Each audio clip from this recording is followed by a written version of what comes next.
Okay, I'm a no kacheta those boys. Never one eke hit for wayo. Almost 1.something million. Teacher ba teacher chasia ba ba just ya na hawk wafia.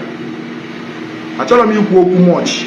Nene DC. Why to Ankia? Because you meru mebere. Oh, your child no way. Your child no way. Also no one on the aqua and I got the same or now. Na haro charge oro. That's the complete chunky. Unko Bamba. So since that time, even my yesterday basically got my voice note. Voice note to my name body on the phone now. So I'm not gonna buy and buy on there. Now watch. So after Faja say nanka na enyere mboka which is mo direct ife ba faga because they mgbe egusi fa di wayo mo ka fa biakute bebela akwa lere Okongwu mu nyalo fa aka na fa nwa I should help them. But I'm even na na ma choro mi ikwu I don't want to talk because I like talking with evidence. Ma like na-ekwu okwu na-egosi evidence abụrụ m onye ọrụ kpata raw evidence or more arrange evidence. I don't do arrange agwa mo no na mo bụ Okongwu Dibia dey emezi ife fake. Akarigo mi ife fake. Ngwa nenezia no the latest update ketazi. Nene no the video. Mwano no mo na anya Christmas. Igbo Igbo ekele mo no na eze ekele mo ya nso. Ọmụba na enyere ndị ụka na ahụ enyere ndị ụka na efu na. Okwu ọnụ Jehova ka ya na-asọpụrụ. Ịma ihe dị mma. Ọnwụdo ndị na-akpọ na fon wee na-asị ndị agha jere eke hit arụwala ọrụ gịnị bụ na ha abịabeghị gịnị nke a ji wee mee mana anaghị agbọsị akwụ n'ahịa ekwesịghị n'ime vidio mana eji wee na-eme vidio bụ na eke hit na-agbazi ụmụazị ha dịzie siriọs ha bịazie ebe ka ọ rụziere ha nke bụ ọrụ mana mgbe ahụ ha bịara kwaya na ịrụ were ha na-egwu egwu ọ ka mma na ụnụ nụrụ n'ọnụ ba jirizie aka gị George ya nke bụ eziokwu Obinna tupu ya ka mụ na gị bụ Chiemelia afa mbụkwa Chiemelia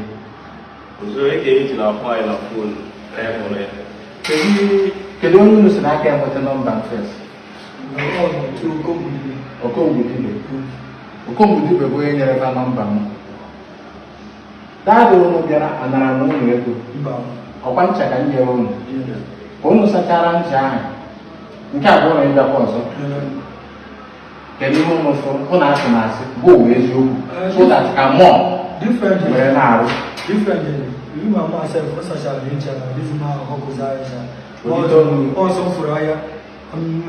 ịsachara dị ncha ọ sachara dị ncha kwụsị ihe ọkwa ahịa tụ ahịa ka ị na-ahụ ọkụ wee si ebute ego iji jebe efe hit anyị iji jekwa ebe ahụ ka ọ dịrị gị na mma mana kịta ị naghị asọ ahụ ọkụzi ahịa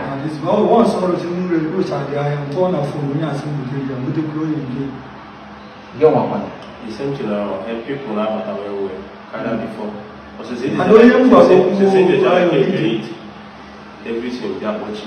ijecha nke ga-ehite everything kpọchisie nke mmụọ abụọ dị na-ekele itere m ọrụ ọbụla ọ nara m ego ọ ya rụrụ m ọrụ ị ga-ehite so once kpụchara ụka arụ ọrụ m after 1 week na meburu m ike nje price amụta ọbụla dị m after nse richara ego ọsị m bịa agara m ego nweghị ọrụ ọsị m na wa na onwe ndị ọ chọrọ ịrụkwarụ dịse m ọrụ na ndị a ya ego kebe ezigbo na ndị a ya esikwa ebe a ya nkwụzi ụgwọ esi ebe a rụtọpụrụ m ọrụ after 2 days mkpọ ya na fon si m na ndị agha akpọbe after 3 mkpọ ya fon ọ dịchịkụzi kọ after 1 week mkpọ ya si m na nwanne onye a nwụrụ na ha ga-abịarịa na ọ ha gazie abata barịa akpụzi mkpọchi ya azaghị nọsị n'ọma ọzọ na-ekwu bidozie na-eme ya mkpọ ya rụrụ pikụkọ ọ na ka tọgburu fonu nye nwe nwoke nwanne nwunye maazị ndị na-arụrụ ya ọrụ a sị na ọ na-arụ ahụ oyo mkpọ ya ọ bụrụ onye na-adị pikụkọ imekata ike gwụ m so na ọ na-agọzi n'ọma ọzọ ya mbụ ihe olu ya eme bụ ụnụ ọkpụ Okongwu Dibia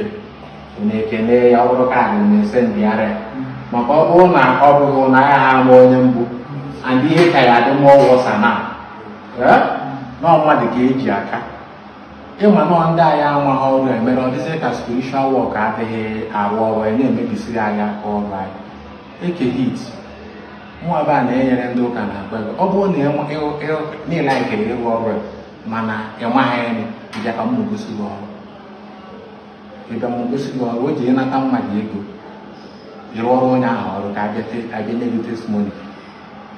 A gwara ha na mma arụkọtara ha ọrụ free until ihe nwee moto nke ha, because na ihe eji wee na-arụ ya bụ n'ọnọdụ story ha kọrọ m. I was once like that. Eburu m block na Lagos, wall concrete na Lagos, but today ama m landlord onye mbụ na Lagos mara ihe mbụ gasị na ọ bụ ihe na-egwu ọ Chineke na-eme. Ọdị na-agba ejesigo m obodo oyibo, akpatago m ego, abaghị m n'ọrụ ya ọbụta ịkpata ego, mana ọ na ihe a bụ either you do it or you die. Ya ka m ji wee rụgị, and ihe ọbụla m biri aka ya aga. Lee ncha nyekwara ụlọ taa efere ya chekwa na ihe uzu ọgwụkwa na-abịa, and ụlọ ya abịa testimony nke mere before, and ụlọ ya afọ kịta ya abụkwa tọpụta m ihe mere before. Etu a si wee kwe, etu akwa Isiagu n'aha Jizọs Kraịst, aha Chukwu na ndị ala. Anyị adịghị awa ọja, anyị anaghị atụ ụzọ, anyị anaghị eme ihe anyị na-ekwu okwu ime ekishọ na okwu ahụ Chineke kwuru na ndụ gị jiri ke ụwa nọ ya ebere na mmezu na aka agọ nwajọ nwada anyị kwụsị. A nọ niile eteretin ha n'ihi emeghe nka ekeghị iji isi na ọgwụ na-arụ ọrụ 4 days, kụdalị m ọgwụ ka mma nọ ya arụ ọrụ nda 4 days. Ọ bụrụ na ọrụ ha ọrụ bịa ka m gosi gị ọrụ. Ịma na ọ nwere ife ndị Igbo na-atụ n'ihu, asị ịmala asụ sụọ n'ikwe, ịma ha asụ sụọ n'ọkpara. Ebe a m na-agbago m ụnụ na as long as n'ọtụrụ m ike isi bịa lụọ alụghị ọrụ, alụsị alụghị ọrụ, daktin ị na-eme na-ada agaghị agalịlị alga by fire by force. Ejiọkwa m ihe otu ọnụ anọkwa m na ọ bụrụ na ọ gwụwa alụghị ọrụ bịa after 4 days come and take your money back. Ọ aja mbede because ego ba dibịa ka abagwu ọnwa ezi mpụta n'ihi ga-enye m nwa dị ego ejide m gị na dibịa ife gị na dibịa ji bụ ije ọrụ alụghị ọrụ Okongwu ka ịma na ego gị na dibịa eji ha afịa. Dibịa alụmalụghị ọrụ lụsị alụghị ọrụ ọ bụla ọ gara aga bịa n'ite m nyekwa ya ego back.